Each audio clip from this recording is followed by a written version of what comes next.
नमस्कार दोस्तों। हिस्ट्री का ये आपका सेक्शन थर्ड है। इससे पहले हमने 2 वीडियो या 3 वीडियो आई होंगी जिसमें हड़प्पा सभ्यता और महात्मा बुद्ध के बारे में बताया गया है। इसमें हम आपका जो तीसरे सेक्शन में जो सिलेबस है वो एक बार कंप्लीट सिलेबस दिखाने जा रहे हैं। इसमें आएगा आपका Mauryan empire, state administration and economy, Ashok का धर्म आएगा जो अशोक धाम जिसको बोलते हैं, इसका नेचर और propagation, Mauryan art and architecture, और पोस्ट मौर्यन पीरियड आएगा जैसे कुषाण, सातवाहन, चोल, पांड्याज, ये आएगी। कुषाण में आपका वो है कनिष्क वाला इंपॉर्टेंट बनता है। संगम एज है आपका literature, society and culture. Gupta empire है एडमिनिस्ट्रेशन है इसका, एग्रियन है, रिवेन्यू सिस्टम है, ट्रेड है, society, art, architecture, literature, science, technology ये है। इसमें आपका मैंने एनालिसिस करने के बाद पता लगाया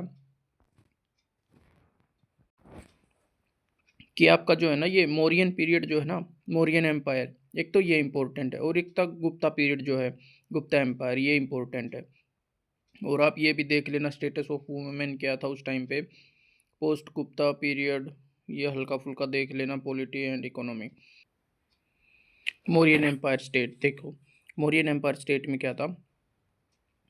मौर्य साम्राज्य एक विशाल और शक्तिशाली साम्राज्य था जो प्राचीन भारत में 322 ईसा पूर्व से 185 ईसा पूर्व तक अस्तित्व में था।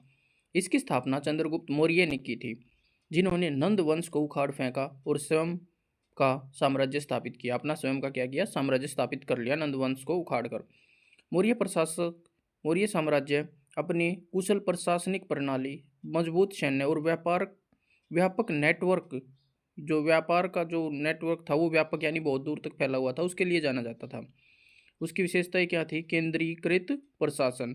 मौर्य साम्राज्य में एक केंद्रीकृत प्रशासनिक प्रणाली थी जिसमें सम्राट शीर्ष पर और नीचे अधिकारियों और प्रशासकों का एक नेटवर्क था। ठीक है, केंद्रीय प्रशासन था। साम्राज्य का विभाजन कर रखा था। साम्राज्य को प्रांतों में विभाजित किया गया था जिसमें से प्रत्येक एक राज्यपाल या वायसराय द्वारा शासित था।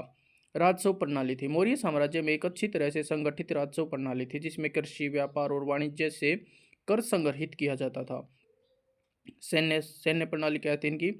मौर्य साम्राज्य में एक मजबूत और अच्छी तरह से संगठित सैन्य थी, सैन्य था, सेना यानी सेना, जिसमें एक बड़ी सेना और एक नौसेना थी।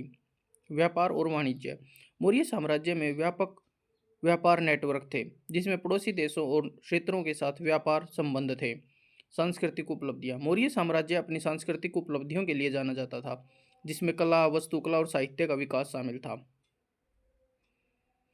अब आता है मौर्य साम्राज्य के प्रमुख व्यक्ति। कुछ व्यक्ति थे जो मौर्य साम्राज्य में महत्वपूर्ण थे। चंद्रगुप्त मौर्य था, इन्होंने इसका संस्थापक था, इस मौर्य साम्राज्य का नंद वंश को उखाड़ फेंका था और अपने साम्राज्य में मिला लिया था। बिंदुसार था इनके बाद मौर्य साम्राज्य का दूसरा सम्राट था, जिन्होंने साम्राज्य का विस्तार किया और पड़ोसी देशों के साथ व्यापार के संबंध बनाए।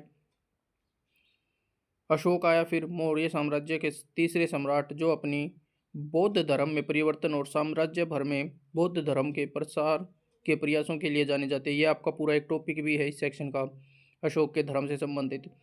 संप्रति ये बिल्कुल लास्ट वाला हुआ था, मौर्य साम्राज्य का अंतिम सम्राट, जिन्होंने साम्राज्य को पुनर्जीवित करने का प्रयास किया लेकिन क्या रहे, विफल रहे थे वो। इसके पतन के कुछ कारण हैं, ये आपके टॉपिक में तो है नहीं लेकिन फिर भी मैं आपको हेडिंग बता देता हूँ। कमजोर उत्तराधिकारी थे इसलिए इसका पतन हो गया। क्षेत्रीयता के कारण इनका पतन हो गया, प्रांतों में विभाजित हो गया था इनका जो था ये साम्राज्य। बाहरी दबाव पड़ने लग गया था पड़ोसी देशों का, और दूसरे बाहरी क्षेत्रों से बाहर का दबाव पड़ गया था जैसे सेल्यूकस साम्राज्य और बैक्ट्रियन राज्य। आर्थिक पतन हो गया था, आर्थिक कारण भी पिछड़ गया था। सामाजिक और धार्मिक परिवर्तन हो गए थे जिसके कारण इनका पतन हो गया मौर्य साम्राज्य का।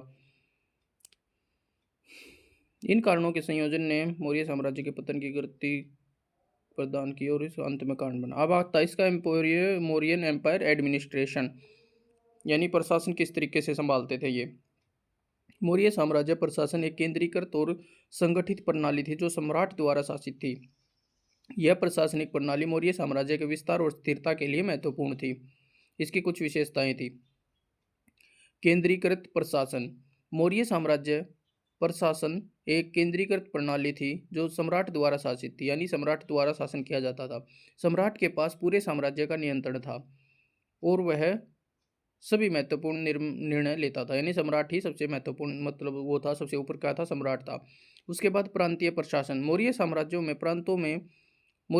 को प्रांतों में विभाजित किया गया था जिसे जनपद कहा जाता है। आज भी कुछ यूपी और बिहार के जो स्टेट है उनमें मतलब डिस्ट्रिक्ट को क्या जनपद ही बोला जाता है। प्रत्येक जनपद का अपना एक प्रशासक था जो सम्राट के नाम पर शासन करता था। जिला प्रशासन, जनपद को आगे जिलों में विभाजित किया गया था जिन्हें परगण कहा जाता था। प्रत्येक परगण का अपना एक प्रशासक था जो जनपद के प्रशासक के नाम पर शासन करता था। ग्राम प्रशासन, परगण को आगे ग्रामों में विभाजित किया जा गया है जिन्हें ग्राम कहा जाता था। प्रत्येक ग्राम का अपना एक प्रशासक था जो परगण के प्रशासक के नाम पर शासन करता था। कर प्रणाली, मौर्य साम्राज्य में एक कर प्रणाली थी जो कृषि, व्यापार और वाणिज्य से आय के आधार पर थी। करों का संग्रह परगण और ग्राम स्तर पर किया जाता था। न्याय प्रणाली, न्याय प्रणाली क्या थी? मौर्य साम्राज्य में एक न्याय प्रणाली थी जो सम्राट द्वारा नियुक्त न्यायाधीशों द्वारा संचालित की जाती थी। न्यायाधीशों को न्याय के मामले में निर्णय लेने की शक्ति थी। सेना, मौर्य साम्राज्य में एक सेना थी जो सम्राट द्वारा नियुक्त सेनापतियों द्वारा संचालित की जाती थी। सेना का मुख्य कार्य साम्राज्य की रक्षा करना और विद्रोहों को दबाना था। मौर्य साम्राज्य प्रशासन की विशेषताएं देखो भाई। कुशल प्रशासन था। मौर्य साम्राज्य प्रशासन कुशल और संगठित था। न्यायप्रिय था। मौर्य साम्राज्य क्या था? मौर्य साम्राज्य प्रशासन न्यायप्रिय था और न्याय के मामलों में निर्णय लेने के लिए न्यायाधीशों को शक्ति दी जाती थी। न्यायाधीशों के पास शक्ति थी न्याय देने के मामले में। लोक कल्याणकारी था। मौर्य साम्राज्य प्रशासन लोक कल्याणकारी था और जनता के हितों को ध्यान में रखते हुए निर्णय लिए जाते थे। यानी जनता के हित यानी भले जनता की भलाई को ध्यान में रखते हुए उनके क्या दिए जाते थे? जनता की भलाई के लिए निर्णय लिए जाते थे। स्थिरता थी। मौर्य साम्राज्य प्रशासन स्थिर था और साम्राज्य के विस्तार और स्थिरता के लिए महत्वपूर्ण था। मौर्य प्रशासन की क्या कमियां थी? ये आपके उसमें नहीं है, फिर भी देख लो। केंद्रीकृत नियंत्रण, मौर्य साम्राज्य प्रशासन में केंद्रीकृत नियंत्रण था जो स्थानीय स्तर पर निर्णय लेने की शक्ति को कम कर देता था। यानी केंद्र से ही सारे काम क्या होते थे? नियंत्रित किए जाते थे और स्थानीय स्तर पर उनकी जो शक्ति थी वो कम कर देता था। अधिकारों का दुरुपयोग हो जाता था। किस तरीके से? मौर्य प्रशासन में अधिकारों का दुरुपयोग होता था। किस तरीके से? जो साम्राज्य के विभिन्न हिस्सों में असंतुष्टता को बढ़ावा देता था।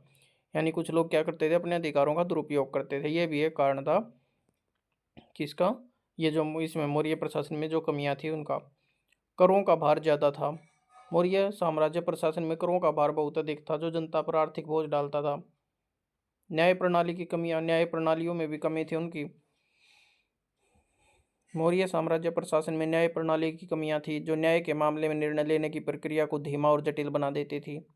सेना का दुरुपयोग होता था। किस तरीके से? देखो, मौर्य प्रशासन में सेना का दुरुपयोग होता था जो साम्राज्य के विभिन्न हिस्सों में विद्रोहों को दबाने के लिए किया जाता था।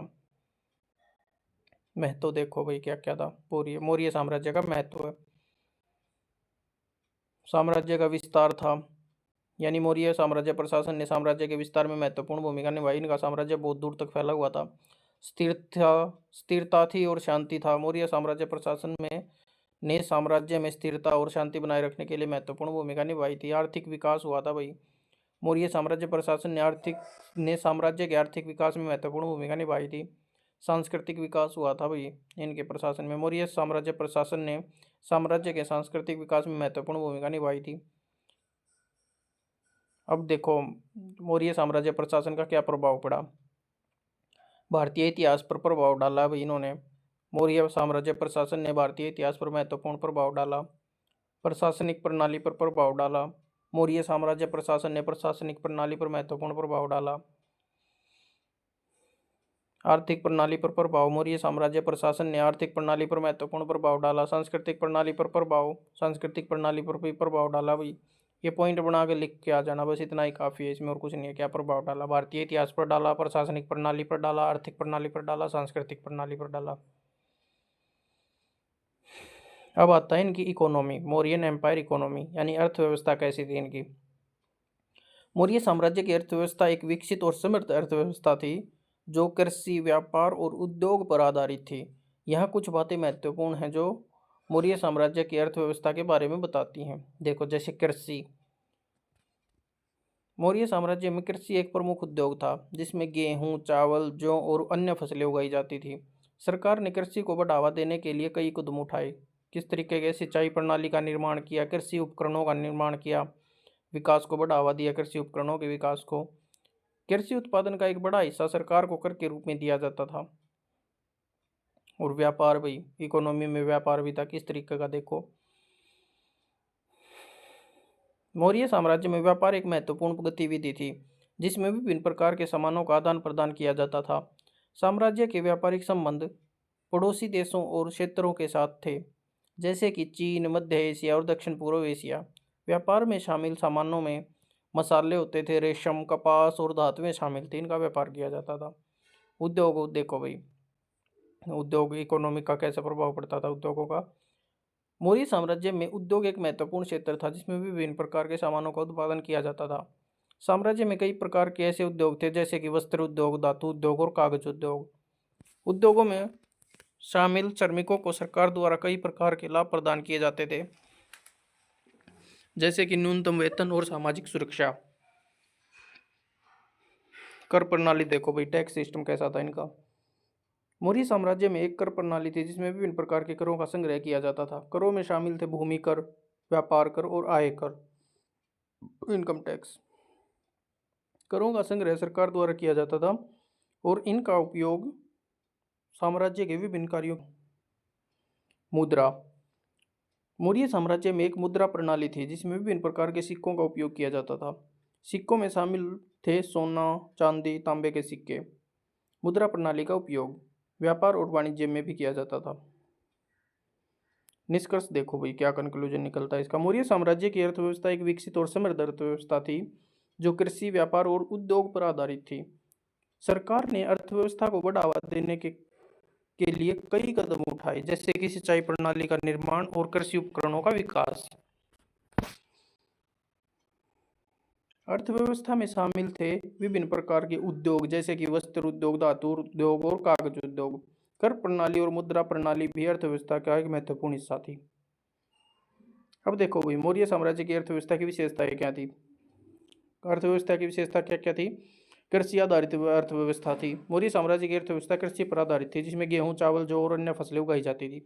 व्यापार और वाणिज्य पर आधारित थी। मौर्य साम्राज्य में व्यापार और वाणिज्य एक महत्वपूर्ण गतिविधि थी जिसमें विभिन्न प्रकार के सामानों का आदान प्रदान किया जाता था।